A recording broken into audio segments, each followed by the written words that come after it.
Le premier pas vers la connaissance, c'est notamment la reconnaissance de son ignorance. Vous savez, ce qui se passe, ce que l'on traverse aujourd'hui est une véritable machination. Pourquoi je dis ça? Je dis ça parce que, regarde cette image. Regarde-la très attentivement et tu comprendras beaucoup de choses. En réalité, ce que tu dois comprendre, c'est que la discorde, la mésentente qu'on sème ou alors qu'on véhicule au sein de l'Afrique aujourd'hui est pensée minutieusement, notamment pour empêcher celle-ci de comprendre ou alors de réaliser à quel point elle doit rester forte et unie. Vous commenceriez par vous assurer que l'Afrique ne s'unisse jamais. Le moyen le plus simple de le faire est de maintenir les gens divisés selon des lignes ethniques, tribales et religieuses.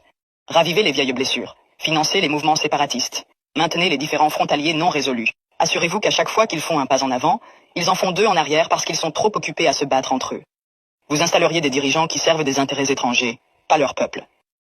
Trouvez les plus corrompus, les plus facilement manipulables, ceux qui désirent la richesse et le statut plus que le progrès. Mais si c'est trop compliqué, déstabilisez simplement leur gouvernement et soutenez un coup d'État. S'ils essaient d'unir l'Afrique, éliminez-les avant que l'idée ne se propage. Vous maintenez l'Afrique économiquement faible en vous assurant qu'elle ne s'industrialise jamais. Laissez-les exporter des matières premières, mais ne les laissez jamais les transformer eux-mêmes. Je pense que a de quoi avoir peur de l'union des peuples africains.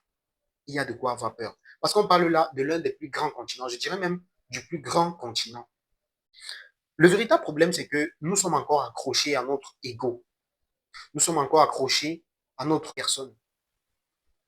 C'est quand même bizarre de le dire, mais en réalité, c'est ce qui doit être dit. Parce que beaucoup de personnes ne réfléchissent pas au bien-être de la masse. Beaucoup de personnes se limitent à leur bien-être à eux et sacrifient des générations tout entières. On oublie que nous, en tant qu'Africains, on a quand même quelque chose en commun. Loin de cette peau, de cette mélanine qui recouvre la surface de notre corps, il y a aussi... Il faut être fidèle à nos traditions, parce que c'est l'héritage de nos pères. Et cet héritage de nos pères, c'est le sang qui coule dans nos veines. On peut acheter à boire et à manger, mais il n'y a pas de magasin où on vend du sang. Ce sang-là vient de très loin. Nous devons être fiers, nous devons avoir notre colonne vertébrale et faire en sorte de ne jamais oublier. Chaque fois que nous sommes unis, nous sommes une pyramide. Vous voulez que nous soyons une pyramide? Soyons unis. Ce que tu vas penser au finish sera très déterminant pour les générations à venir.